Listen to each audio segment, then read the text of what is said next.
गोपालपुर बेलाभूमि में गणदुष्कर्म घटना को गुरुत्वर सह नहीं राज्य सरकार क्राइमब्रांच तदंत निर्देश देते। राज्य पुलिस महानिर्देशक निर्देश पर आईजीएस साइन नेतृत्व में क्राइमब्रांच टीम घटनार तदंत आरंभ करिछि।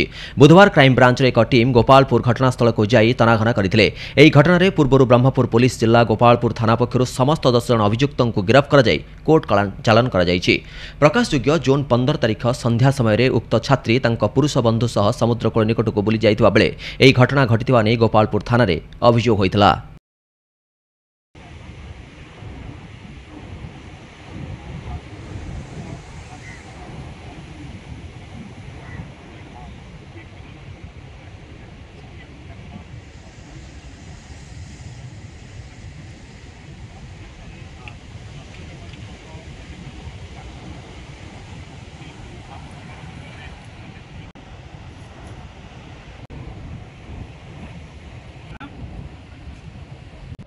ब्रह्मपुर एसडीओ रही आप देखुए जिते गत काल कथा यदि कहवा आलोचना होता